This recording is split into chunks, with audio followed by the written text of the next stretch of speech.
প্রিয় দর্শক, স্বাগত জানাচ্ছি আগামীর বাংলাদেশ অনুষ্ঠানে। আশা করি আপনারা ভালো আছেন। আজকের অনুষ্ঠানে আমাদের সঙ্গে রয়েছেন রাজনৈতিক বিশ্লেষক আশরাফ কায়সার। উপদেষ্টা মাহফুজ আলমের একটি স্ট্যাটাস নিয়ে, যেটি উনি ফেসবুকে দিয়েছেন রোববার, সেটা নিয়ে বেশ আলোচনা হচ্ছে। কারণ সেই স্ট্যাটাসটিতে কিছু ইঙ্গিতপূর্ণ কথা রয়েছে, কিছু স্পষ্ট কথাও রয়েছে। এখানে এমন কিছু কথাবার্তা উনি বলেছেন যেগুলো নিয়ে আসলে মাঠে বেশ কিছুদিন ধরে আলোচনা হচ্ছে। আমরা একটা বিষয় নিয়ে শুরুটা করতে চাই। মাহফুজ আলম লিখেছেন যে 5 আগস্ট ডিভিশনকে প্রশ্ন করুন। যারা ব্র্যাকেটে লেখা হয়েছে, যারা 5 তারিখে এসে আন্দোলনে অংশ নিলেন কিন্তু জুলাইয়ের চেতনাকে ধারণ করেননি। আসলে এই প্রশ্নটা কিন্তু শুরু থেকেই উঠেছিল। এমনকি উপদেষ্টা যারা নিয়োগ হয়েছে তাদের ব্যাপারে এই প্রশ্ন কিন্তু আমরা এই টক শোতেই আলোচনা করেছি, আপনি নিজেও করেছেন। এই যে 5 আগস্ট ডিভিশন প্রশ্নটা করা হয়েছে, এ বিষয়ে আপনি কি বলবেন? ঠিক একই আলোচনা কিন্তু হয়েছিল 1971-এ আপনার ষোড়শ ডিভিশন, যে 16ই ডিসেম্বরের আগে যারা 71-এ মুক্তিযুদ্ধের পক্ষে অবস্থান নিয়েছিলেন। আপনি জানেন যে আমাদের 36 দিনের গণ আন্দোলন, এটি সময়ের স্প্যান এত কম, অনেকে যারা দোসর ছিলেন, যারা সক্রিয়ভাবে ফ্যাসিবাদী শাসনের অংশ ছিলেন, আবার অনেকে নীরব ছিলেন, তারা হয়তো শেষ 5 দিনে বা 4 দিনে বুঝতে পেরেছেন যে পরিবর্তন ঘটে যাচ্ছে, তারা যুক্ত হয়েছেন। এই প্রশ্নটি তখনও আমি তুলেছিলাম। আমার মনে হয়েছিল যে এই প্রশ্নের উত্তর আমাদের আগামীতেও খুঁজতে হবে, কেননা যখনই আপনি সিদ্ধান্ত গ্রহণ প্রক্রিয়ার দিকে তাকাবেন, যখনই আপনি গণ অভ্যুত্থানের মেজাজ খুঁজতে যাবেন এবং যেই ব্যক্তিবর্গকে আপনি সামনে দেখবেন, অনেক সুতো কিন্তু মিলবে না। আপনি জানেন যে 8 তারিখে যখন সরকার শপথ নেয়, তখন আমরা সরকারের ব্যক্তিবর্গকে বা যারা উপদেষ্টা হয়েছেন তাদেরকে দেখে অনেকটা অবাক হয়েছি। মনে হয়েছে যে গণ অভ্যুত্থান পরবর্তী একটি সরকারে এই লোকগুলো কোত্থেকে এলেন, তাদেরকে কে সিলেক্ট করলেন। মাহফুজ যে প্রশ্নটি করেছে এটি কিন্তু আরও আমাদেরকে তাড়িয়ে বেড়াবে, আমাদেরকে অনেকটা ভোগাবে। কারণ আগামীতে এই ডিভিশন আরও বাড়বে এবং সংস্কারের দিকে যাব না নির্বাচনের দিকে যাব, এবং নির্বাচন পরবর্তী সরকারের চেহারা কেমন হবে, অথবা নির্বাচনের আগে আমাদের সব দল মতের যে বিরোধ তৈরি হয়েছে, যেটা আমরা বলে থাকি যে একটা বাউন্ডারির ভেতরে হলে কিন্তু কোনো অসুবিধা নাই, কিন্তু আপনি যখনই দেখবেন যে ফ্যাসিবাদী শক্তিগুলো আবার নড়াচড়া দিতে শুরু করেছে, সামাজিক যোগাযোগ মাধ্যমে আপনি জানেন কেউ ইউটিউবার হয়ে ফেরত এসছে, যারা ওই সরকারের সাথে এবং প্রতিবেশী দেশের গোয়েন্দা সংস্থার সাথে সম্পর্কিত ছিল বলে আমরা জানতাম, এবং আওয়ামী লীগের অনেক পলাতক নেতৃবর্গও কিন্তু আওয়াজ তুলতে শুরু করেছে। মাহফুজের পোস্টটি এই কারণেই অনেক বেশি আলোচনার দাবি রাখে, কারণ এই প্রশ্নের মীমাংসা যদি আমরা এখন করতে না পারি, আগামী 6 মাস বা 9 মাসে এটি আমাদেরকে আরও বেশি অনিশ্চিত জায়গায় ঠেলে দিতে পারে। মাহফুজ আলম তার এই পোস্টে কিন্তু আপনি যে কথাটা উল্লেখ করেন, এটা লড়াই হবে সামনে।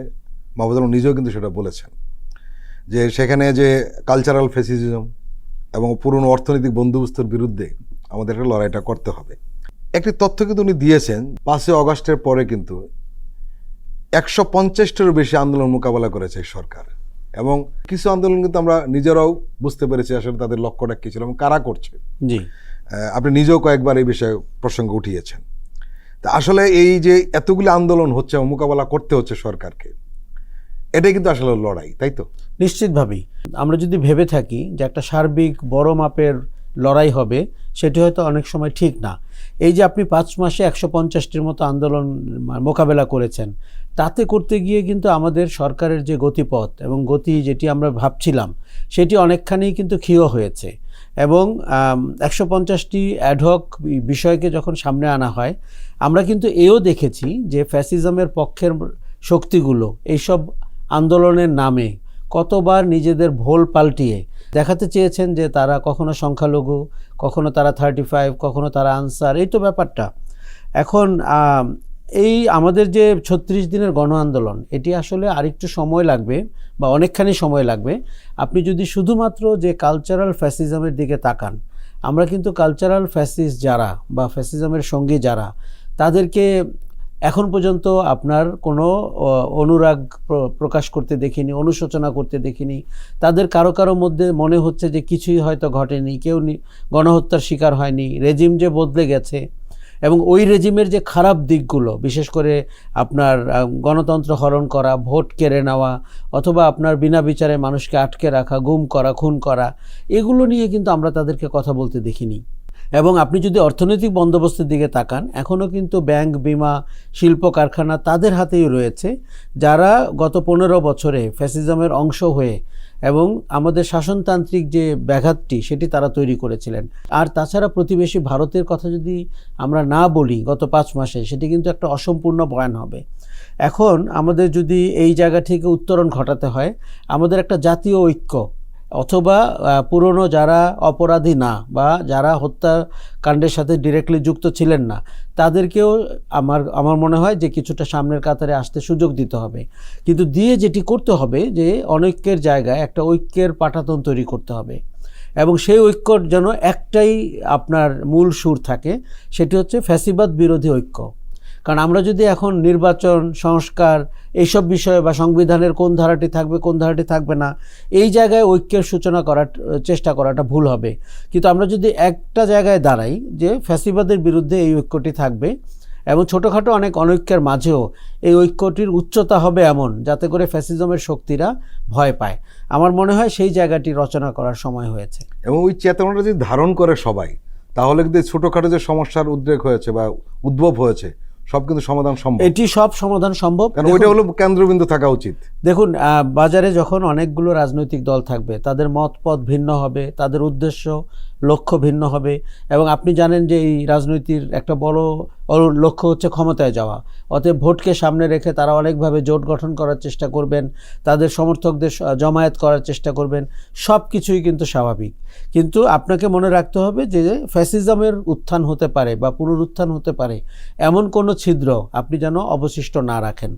আপনি যে কারণে আমি জুলাই ঘোষণার পক্ষে, যদিও সময়টি 5 মাস দেরি হয়ে গেছে, কিন্তু জুলাই ঘোষণাতে আপনি এমন কিছু জিনিস সন্নিবেশিত করবেন যে কোন প্রেক্ষাপটে এই আন্দোলনটি হয়েছিল, তাদের প্রত্যাশা কী ছিল, আশা আকাঙ্ক্ষা কী ছিল, এবং আগামীতে আমাদের ইস্পাত দৃঢ় শপথ নেওয়া জরুরি কেন, যাতে করে এই ধরনের বিনাশী শাসন আমাদের জাতির উপর আর কখনো চেপে বসতে না পারে। আমার মনে হয় এই জায়গাগুলো যদি আমরা সুলিখিত না রাখি, ওয়েল ক্রাফটেড না হয়, আগামীতে কিন্তু তার মিস ইন্টারপ্রিটেশন হবে। আমার সবচেয়ে বড় ভয় লাগছে, এমনকি দ্বিতীয় বিশ্বযুদ্ধের আগে এবং পরে ইউরোপে যে ফ্যাসিজমের উত্থান দেখেছি, সেখানেও কিন্তু কিছু মানুষকে অনুশোচনা করতে দেখেছি, ক্ষমা চাইতে দেখেছি। 5 মাসে আওয়ামী লীগের যে টপ কমান্ডাররা যারা গণহত্যা করেছেন, কিংবা শেখ হাসিনা অথবা শেখ পরিবার অথবা তাদের দলীয় যে কালচারাল ফ্রন্ট বা মিডিয়ার লোকজন, তাদের মধ্যে এটি দেখলাম না। আমার ধারণা যারা একাডেমিকভাবে গবেষণা করেন, তাদের ফ্যাসিজমের উপরে বাংলাদেশ প্রেক্ষাপট নিয়ে গবেষণার একটা নতুন ক্ষেত্র তৈরি হয়েছে। কেন এরা ক্ষমা চায় না, কেন অনুশোচনা করে না, কেন এরা ভাবছে যে এটি একটি ষড়যন্ত্রের ফসল? অদ্ভুত ব্যাপার আর কি, ভীষণ অদ্ভুত। ফরিদ, আমার মনে হয়েছে যে এটি একটি মনস্তাত্ত্বিক ব্যাপার।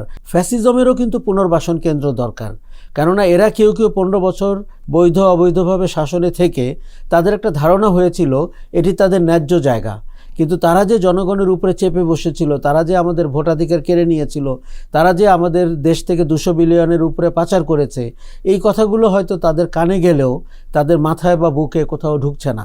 কাজে এমন পুনর্বাসন কেন্দ্র করা দরকার যাতে তারা সুস্থ মানুষ হিসাবে আবার পৃথিবীতে বিচরণ করার মতো যোগ্যতা অর্জন করেন। মাহবুজ আনাম কিন্তু আরেকটি কথা বলেছেন, সেটিও বেশ লক্ষণীয়, যে এখনও জনগণের যে কোনো ন্যায্য দাবি সময় সাপেক্ষে হলেও পূরণ হচ্ছে, সরকার শুনছে এবং কাজ করছে। আসলে সরকার কিন্তু শুনছে জি, এবং চেষ্টা করছে কাজ করার জন্য। উনি আরেকটি বলেছেন যে কিন্তু ভাবাদর্শী গোড়ামি করে এবং বিদেশি প্রেসক্রিপশন নিয়ে যারা এ রাষ্ট্রের পুনর্গঠনের সম্ভাবনাকে নস্যাতে দাঁড়িয়ে গেছেন, তাদের সবার খতিয়ান আমাদের প্রজন্মের কাছে আছে। কালচারাল শক্তি ও গণমাধ্যমগুলো নিছক ভাবাদর্শিক লাভ ক্ষতির জায়গা থেকে যেভাবে শহীদ ও আহত ব্যক্তিদের সঙ্গে বেইমানি করছেন, তাও আমাদের প্রজন্ম মনে রাখবে। এখানে একটা হুঁশিয়ারও রয়েছে যে আসলে এদেরকে এই প্রজন্ম চিনে, যে কারা কোন জায়গায় আছে। আমি নিশ্চিতভাবেই জানি এই প্রজন্ম চেনে। আমরা যেন কেউ এই প্রজন্মের সাথে আরেকবার বেইমানি করার মতো সাহস কিংবা সুযোগ না খুঁজি, কেননা এরা গণমাধ্যমকেও চেনে, এরা কালচারাল ফ্যাসিস্টদেরকেও চেনে। কোথাও কোথাও তারা হয়তো একটু ছাড় দিচ্ছে, তারা হয়তো সরকারটিকেও আমরা তাই দেখছি। সরকারের একটা বড় সমালোচনা হচ্ছে তারা যতটা কঠোর হতে পারতো বা হওয়া উচিত ছিল, সেই জায়গাটিতে তারা হয়তো কিছুটা নরম। এখন এই সরকার একটু মানবিক হবে, এটি তাদের আচরণ ব্যক্তিদের দিকে তাকালেই বোঝা যায়। কিন্তু যেই জায়গাটিতে চিন্তার সেটি হচ্ছে আমলাতন্ত্র কি সরকারের ঘাড়ে জেঁকে বসেছে কিনা। কোথাও কোথাও লক্ষণ কিন্তু পরিষ্কার, এবং তখন মনে হয় যে রাজনৈতিক দিক নির্দেশনা ছাড়া একটা আমলাতন্ত্র যে আপনাকে কোনো মানে যোগ্যতায় উত্তীর্ণ হতে দিবে না, এই সরকারের হয়তো এমন একটি সীমাবদ্ধতা তৈরি হয়েছে। কিন্তু আপনি যদি বাজারের দিকে তাকান, আপনি যদি গণমাধ্যমের দিকে তাকান, আপনি যদি কালচারাল ফ্যাসিস্টদের দিকে তাকান, আপনাকে শিউরে উঠতে হবে এখনও তারা কেউ কেউ যে বয়ান তৈরি করছে এবং নিজের নামে বয়ান নিয়ে বাজারে আসার চেষ্টা করছে, এমনও ব্যক্তিবর্গ যাদের অনুশোচনা করা উচিত। তাদের শুধুমাত্র 36 দিনের জন্য না, 15 বছরে তাদের আচরণের জন্য, তাদের ব্যবহারের জন্য, তাদের পক্ষপাতের জন্য, এবং কেউ কেউ গণমাধ্যম দিয়ে মানুষকে এমনভাবে প্রভাবিত এবং প্রতারিত করার চেষ্টা করেছে। পেশাদারি জায়গা থেকেই আমি মনে করি অনেক মানুষকে প্রকাশ্যে ক্ষমা চাইতে হবে এবং বলতে হবে যে এই পেশার সুযোগ নিয়ে আমরা অন্যায় করেছি। এবং আপনি লক্ষ্য করেছেন কিছু কিছু ব্যক্তি স্বৈর শাসনের সময় কি ভূমিকা ছিল, তারা কি বলতেন, আমরা সেগুলো দেখেছি। এখন কিন্তু অনেকে ভুল পাল্টানোর চেষ্টা করছে, অনেকে ভুল পাল্টানোর চেষ্টা করছেন। আমি কাউকে কাউকে লক্ষ্য করছি যে আগামীতে কারা ক্ষমতায় যেতে পারেন সেই লাইনে কথা বলার চেষ্টা করছেন, এবং খুব হাস্যকর মনে হচ্ছে। ধরেন এমন একজনকে আমি অবজার্ভ করলাম যিনি খারাপ নির্বাচনের পরে বলছিলেন যে আর কত খারাপ, মেনে নিতে হবে, আমাদেরকে সরকারের সাথে কাজ করতে হবে। আবার তাকে দেখলাম বিএনপির কোনো একটা অনুষ্ঠানে কথা বলছেন। কাজে আমাদের এই ধরনের সুযোগ সন্ধানী ব্যক্তিদের ব্যাপারে অত্যন্ত সতর্ক থাকতে হবে। তারা কিন্তু আপনার বড় লক্ষ্যের দিকে আপনাকে যেতে দিবে না, এবং তারা কিন্তু যেই সংস্কারগুলো ছাড়া আগামীর বাংলাদেশ রচিত হবে না, ওই সংস্কারগুলোর পক্ষের মানুষ তারা না। তারা বরঞ্চ যে কোনো সময় ভুল পাল্টাতে পারেন। আজকে সুযোগ বুঝে এদিকে গেছেন, কালকে সুযোগ বুঝে আরেক দিকে যাবেন। এবং আমার মনে হয় যে সবগুলো দলের এরকম একটি ঐক্যমত্যে আসতে হবে যে আমরা সুযোগ সন্ধানীদের জায়গা দিব না। দেখুন, গত সরকারটিতে সুযোগ সন্ধানীরা রাষ্ট্রের বা সরকারের যিনি প্রধান ব্যক্তি তার আশকারা পেয়েছিলেন। আপনি প্রেস কনফারেন্সগুলোতে দেখেন। এখন আমরা কালচারালি যদি ওই জায়গা থেকে সরে আসি, আমার ধারণা রাষ্ট্রের অনেকখানি সংস্কার সম্ভব হবে যদি আপনি ধুরন্ধর সুযোগ সন্ধানী ব্যক্তিদেরকে কাছে ঘেঁষতে না দেন। এদেরকে লালন পালনও করছে যারা স্বৈরাচার বিরোধী শক্তি হিসেবে মাঠে ছিলেন। এটা একটা সবচেয়ে দুঃখজনক। এই সুযোগ সন্ধানের ঢোকার চেষ্টা করে, এটা স্বাভাবিক আশা। জি, কিন্তু আমি নিজেই যদি তাদেরকে আশ্রয় প্রশ্রয় দিই তাহলে কি হবে? এবং এই বিষয়টি মাহফুজ আলম একটু অন্যভাবে লিখেছেন যে আমরা যেদিন আবার রাজপথে নেমে আসবো সেদিন প্রতিদিনের ডায়েরিতে টুকে রাখা আমাদের কাজগুলোর আমলনামা নিয়ে জনগণের সামনে আসব। কিন্তু আপনারা জুলাই বিরোধী শক্তি যাবেন কোথায়? জুলাইয়ের মিত্র সেজে জুলাইয়ের পিঠে ছুরি চালানো হন্তারকেরা পালাবেন কোথায়? আপনাদের আমলনামা আমরা দেখছি। ভাবাদর্শ আর ভিন দেশের পাতানো খেলায় নেমে যেভাবে আচ্ছন্ন করে রাখলেন বাংলাদেশের সম্ভাবনাকে, এটার জবাব দেবে জনগণ।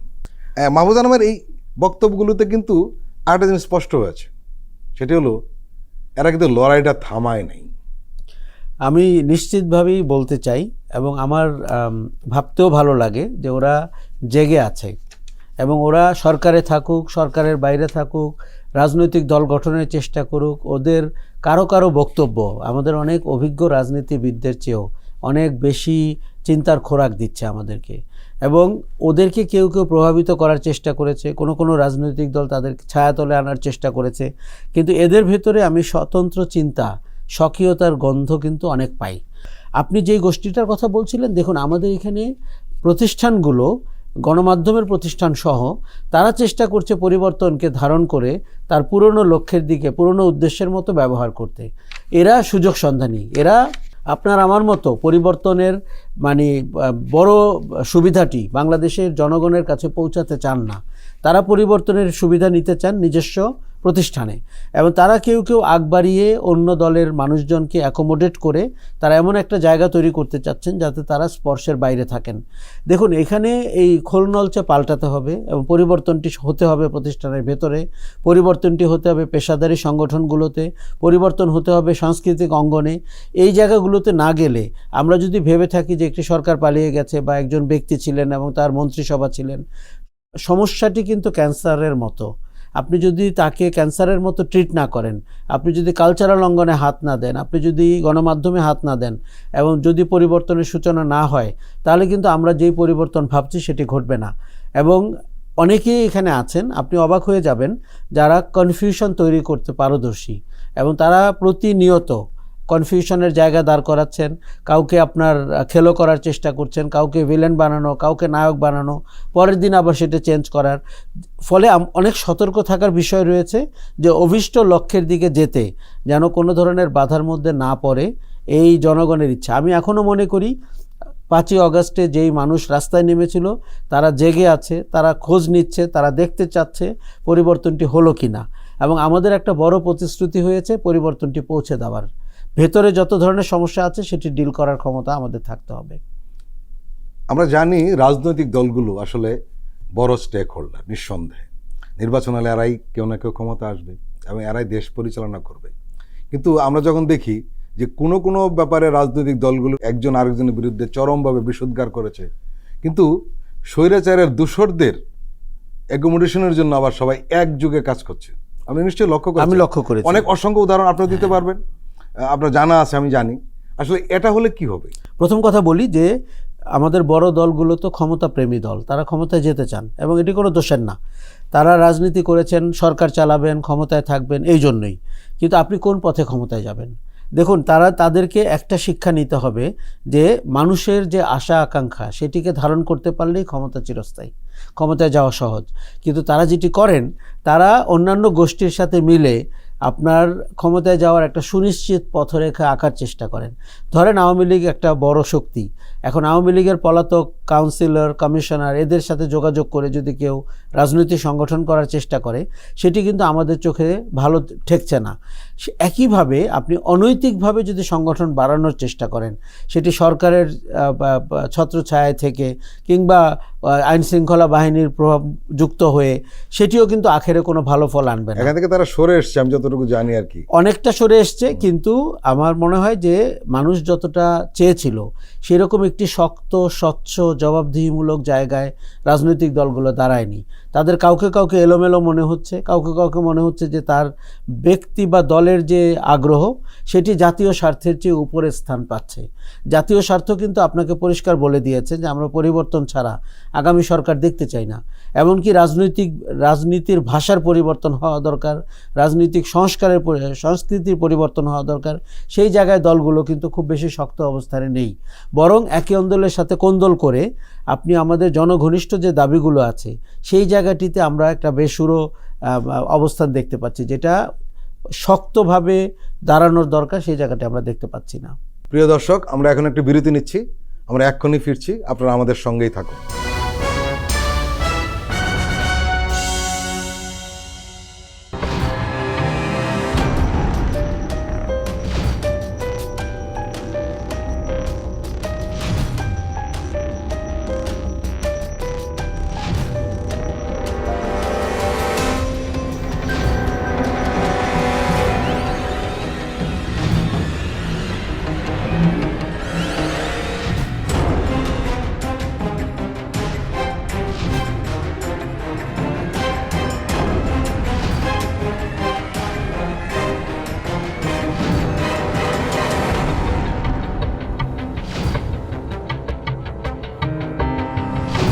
কেমন আছে অর্থনীতি দেখবেন প্রতি সোম ও মঙ্গলবার রাত 10:20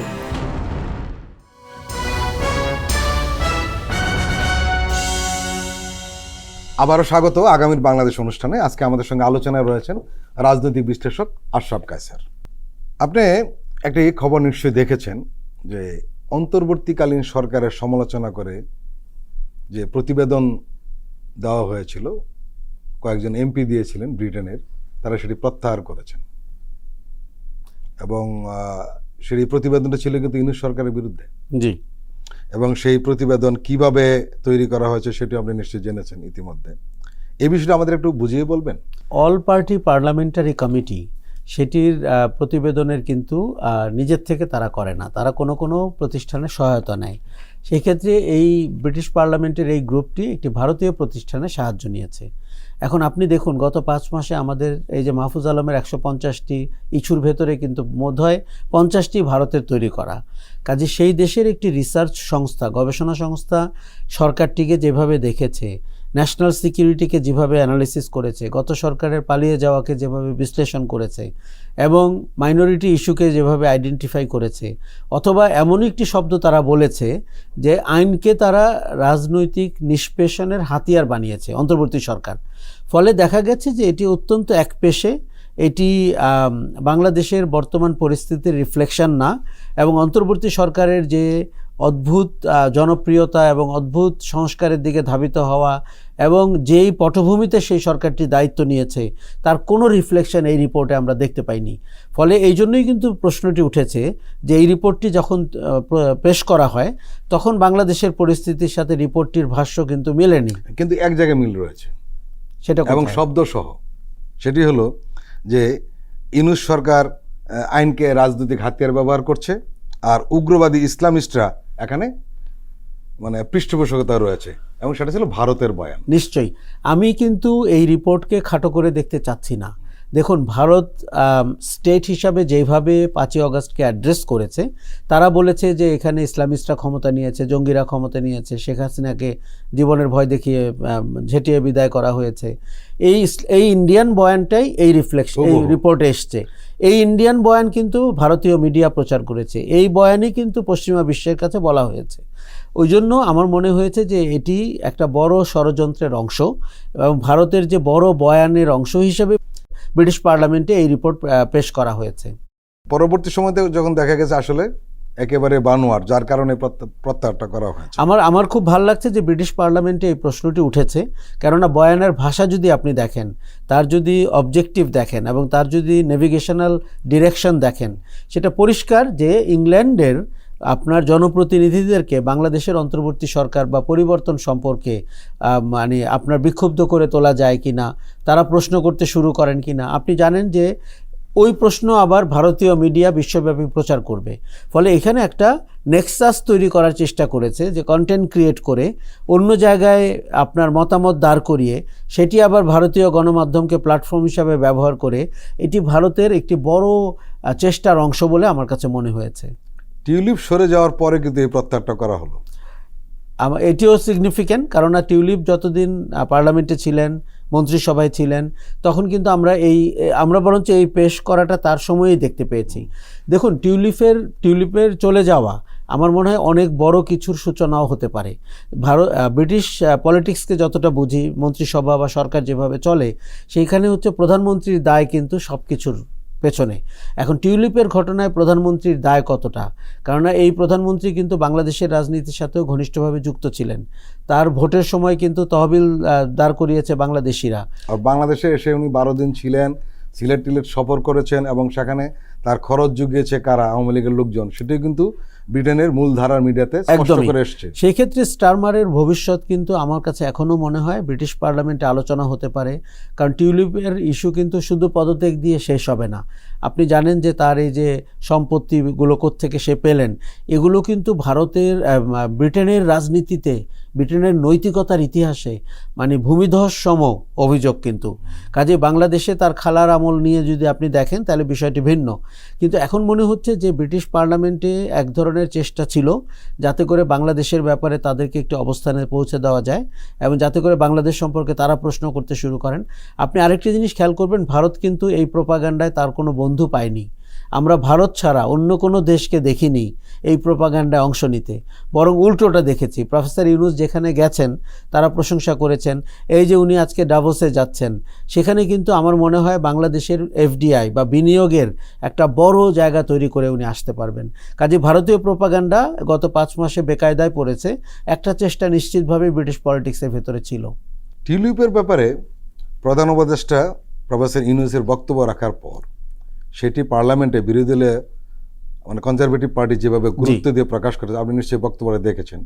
আমাদের যে বিরোধী দলীয় নেত্রী রয়েছেন, উনি যে বক্তব্যটা রেখেছেন অসম্ভব গুরুত্ব দিয়েছেন, কিন্তু ভীষণ গুরুত্বপূর্ণ। এরকমও মিডিয়া এসছে যে প্রফেসর ইউনূসের এই স্পষ্ট অবস্থানটা টিউলিপের বিদায়ের পেছনে বড় ধরনের ভূমিকা রেখেছে। আমি তার সাথে একমত, এবং আমার মনে হয়েছে যে সানডে টাইমসকে প্রফেসর ইউনূস যেভাবে বলেছেন যে একটি অর্গানাইজড ডাকাতির কবলে পড়েছে বাংলাদেশ, এই রকম করে এত সুন্দরভাবে বিশ্লেষণ করা এবং বিশেষায়িত করা, কেননা পরিবারটি যেভাবে বাংলাদেশ লুট করেছে, তাদের সাঙ্গপাঙ্গরা যেভাবে দেশের সম্পত্তি লুট করেছে, এবং একজন সরকার প্রধান যখন তার সাহায্যের জন্য মানে আর্তনাদ করেন, সেটি কিন্তু বিশ্বের যে কোনো দরবারে গিয়ে পৌঁছবে। এবং উনি বলেছেন যে টিউলিপের কাছ থেকে ওই সম্পত্তি উদ্ধার করে সেটি যেন বাংলাদেশের কাছে হস্তান্তর করা হয়।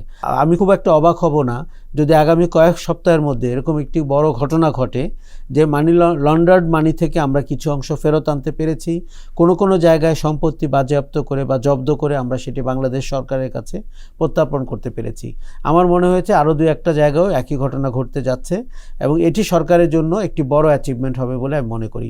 প্রফেসর ইউনূসের স্ট্যান্ড নেওয়ার 24 থেকে 48 ঘন্টার মধ্যে কিন্তু টিউলিপের পদত্যাগের ঘটনা ঘটলো এবং সেটি এই পুরো প্রসেসটাকে অনেক জোরালো করেছে নিঃসন্দেহে। আরেকটি খবর নিশ্চয়ই লক্ষ্য করেছেন যে শেখ হাসিনা সাংবাদিকদের ব্যাপারে বা তার বিরুদ্ধে কেউ অবস্থান নিলে তার বিরুদ্ধে সে মরিয়া হয়ে চেষ্টা করত প্রতিশোধ নেওয়ার জন্য।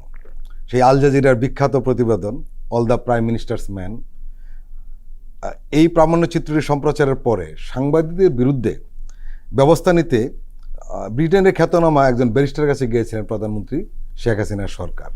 দেখুন, ওই সময় সরকারটি এই প্রতিবেদন প্রকাশের পরে, অনুসন্ধানী প্রতিবেদন প্রকাশের পরে যেভাবে রিয়্যাক্ট করছিল এটি অবিশ্বাস্য। প্রথম কথা বলি, আমার কাছে সেদিনও মনে হয়েছে প্রতিবেদনটি গুণগত মানে অত্যন্ত ভালো মানের, আমি বলবো বিশ্বমানের। এবং আমরা এই কথা তখনও বলেছিলাম, শেখ হাসিনার শাসন আমলে ঢাকা শহরে থেকে প্রকাশ করতে পেরেছিলাম যে প্রতিবেদনটি একটি বিশ্বমানের। দেখুন, একটি স্বাভাবিক সরকারের প্রতিক্রিয়া হতো এই প্রতিবেদনের পরে একটি কমিশন করা অথবা একটি তদন্ত কমিশন করা এবং বলা, বা জুডিশিয়ারির কাউকে দিয়ে কমিশন করে বলা যে অভিযোগগুলো আমরা তদন্ত করে দেখব। সরকারটি সেই পথে হাঁটলো না। সরকারের সহকর্মীরা অথবা দলের লোকরা বলতে শুরু করলো, সোশ্যাল মিডিয়াতে ব্যাচ দেওয়া শুরু করলো, we are Sheikh Hasina's man, all the prime ministers ম্যানের কাউন্টার। তারপরে আপনি যেভাবে দেখেন ডেভিড বার্গম্যানকে অ্যারেস্ট করা, চেষ্টা করা, চিন্তা করা, অথবা জুলকারনাইন শাহের ভাইকে পেটানো হয়েছে, এগুলো কিন্তু আপনার মানবতা বিরোধী অপরাধ। গণতান্ত্রিক কোনো শাসনে এই ধরনের প্রতিক্রিয়ার কিন্তু কোনো স্থান নেই।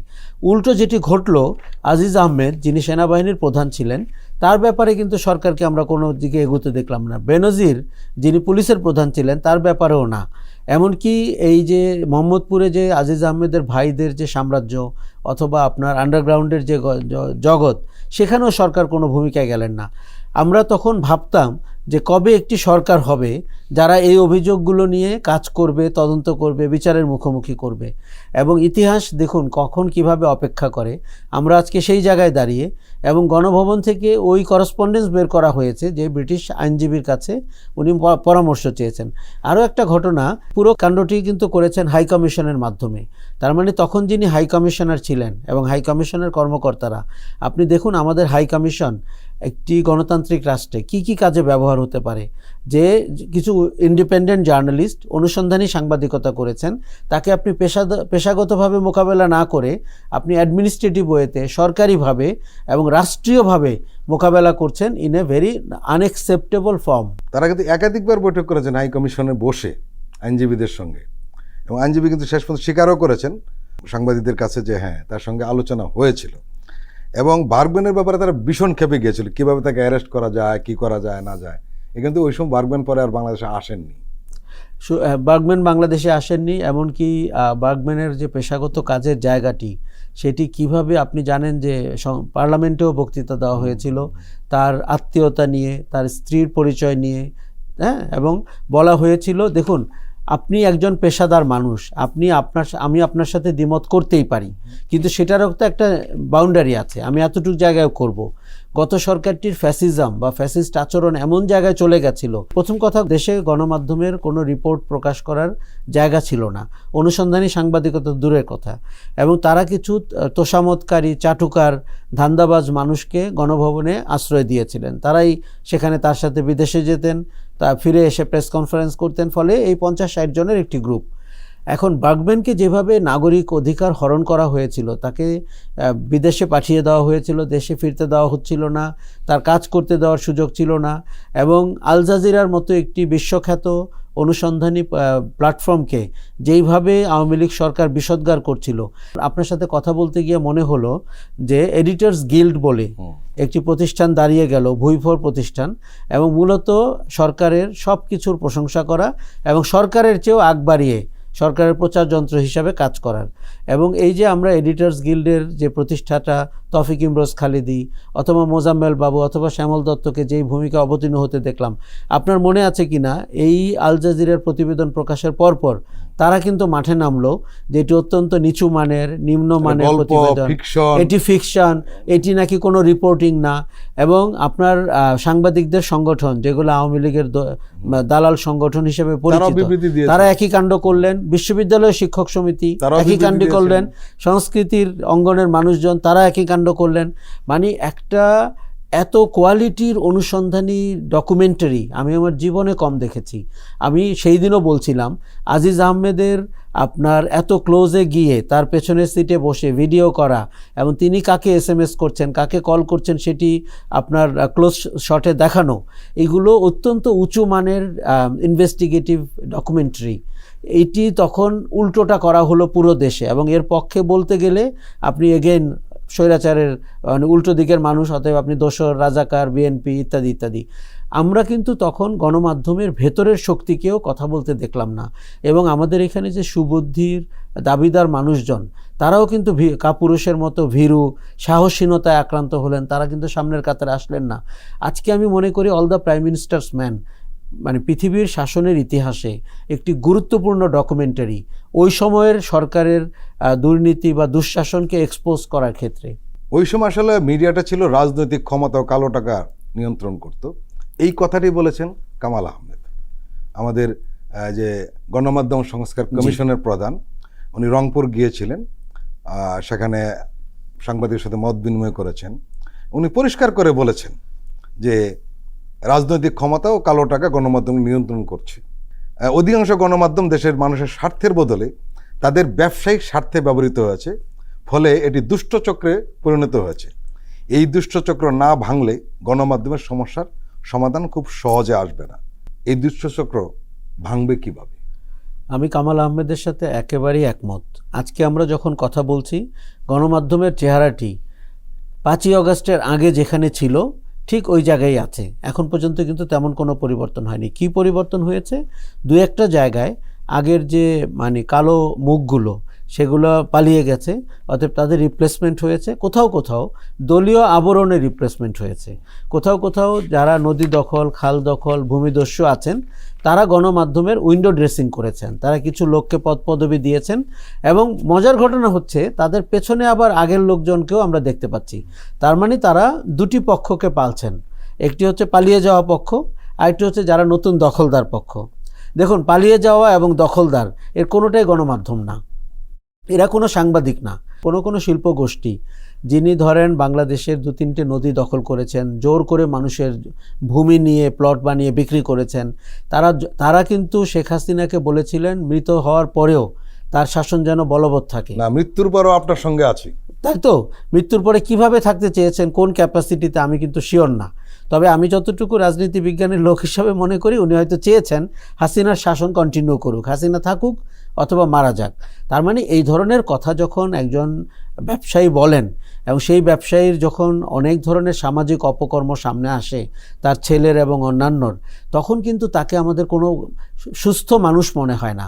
আবার এই অসুস্থ লোকগুলোর হাতে যখন গণমাধ্যম যায়, তখন আপনি একবার ভেবে দেখুন এই মাধ্যমকে আপনি গণমাধ্যম বলবেন কি না।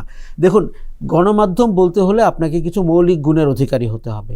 আপনি ব্যবসায় বিনিয়োগ করতে পারেন, কিন্তু সেটি কি জনগণের ইস্যু নিয়ে কথা বলে কিনা, সেটি কি মানুষের প্রবলেমকে অ্যাড্রেস করে কিনা, সেটি কি একজন সবজি বিক্রেতার প্রশ্নটি প্রধান উপদেষ্টা কিংবা প্রধানমন্ত্রীর কাছে প্রশ্ন করে কিনা, এরকম যদি কোনো 4টি বা 10টি প্রশ্নের আপনি উত্তর না পান, এরা কোনো গণমাধ্যম না। এরা হচ্ছে তাদের চাল ডাল আটা ময়দা সুজির ব্যবসার মতো আরও একটি ব্যবসা। এবং এই শিল্প গোষ্ঠীগুলো, এই ব্যবসায়ীরা আপনার মিডিয়া বিজনেসটাকে এইভাবেই দেখেন। কখনো কখনো এভাবে দেখেন যে তারা ভূমিদস্যু, তারা জমি দখল করবেন, খাল দখল করবেন, কোনো মানে কিশোরী মেয়ের আত্মহত্যার জন্য দায়ী হবেন এবং স্বর্ণের বাজারে আকস্মিক দাম ওঠানামা করাবেন এবং বিভিন্ন আন্ডারওয়ার্ল্ডের কার্যক্রম চালাবেন এবং গণমাধ্যম হচ্ছে তাদের রক্ষা কবচ।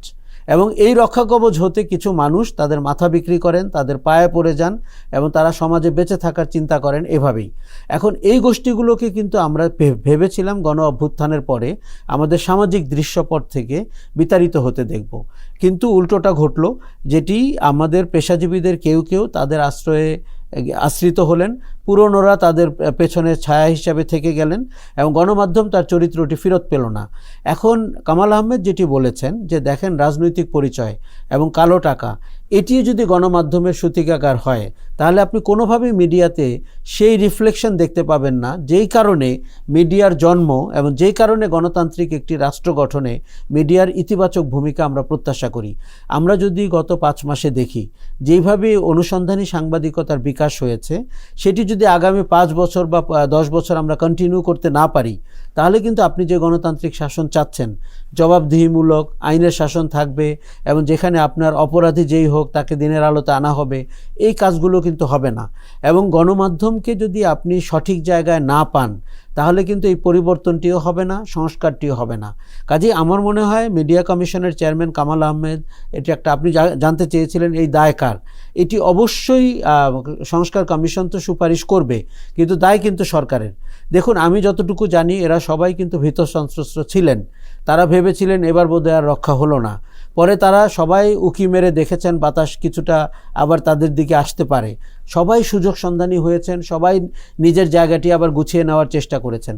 কিন্তু গণমাধ্যম আর 10টি জায়গার মতো না এবং এটির সংস্কারে কিন্তু আমাদেরকে জিরো টলারেন্সে যেতে হবে এবং প্রয়োজন হলে অনেকের প্রতিষ্ঠান যদি ন্যাচারাল কারণে বন্ধ হয়ে যায়, লেট ইট বি। নতুন যারা গণমাধ্যমে বিনিয়োগ করতে আগ্রহী, নতুন যারা ওয়ার্ড ক্রাফটিং জানবেন, জার্নালিজমের প্রতি শ্রদ্ধাশীল হবেন, তাদেরকে যেন আমরা সামনের কাতারে দেখতে পাই। আশরাফ কায়সার, শেষ প্রশ্ন, সেটি হলো মাহফুজ আলমরা কিন্তু এই বিষয়গুলো জানে এবং তারা এই বিষয়টি একেবারেই ভালোভাবে নিচ্ছে না। আমি ব্যক্তিগতভাবে গণমাধ্যম কর্মী হিসাবে আমার যতটুকু খোঁজ খবর রয়েছে আমরা কিন্তু এটা জানি, তাদের অ্যাটিটিউডটা কিন্তু এটাকে পছন্দ করছে না যে এই ধরনের আশ্রয় প্রশ্রয় দিয়ে রক্ষা করা কাদেরকে, যারা চিহ্নিত স্বৈরাচারের দূষর ছিলেন। দেখুন মাহফুজ আলম অথবা নাহিদ অথবা সার্জিস অথবা বৈষম্য বিরোধী আন্দোলন, ওরা কিন্তু গণ অভ্যুত্থানটি করতে পেরেছে, ওরা বিপ্লবটি করতে পেরেছে এবং শেখ হাসিনাকে পালিয়ে যেতে বাধ্য করেছে, আওয়ামী লীগের অন্যান্য সন্ত্রাসীদেরকে আত্মগোপনে যেতে বাধ্য করেছে। এই ক্ষমতা কিন্তু গত 16 বছরে রাজনৈতিক দলগুলো নিজের থেকে পেরে উঠছিল না, কেননা শাসনটি তো শুধু রাজনৈতিক সরকার ছিল না, এটি বাংলাদেশ রাষ্ট্রকে করায়ত্ত করে ফেলেছিল, কবজা করে ফেলেছিল।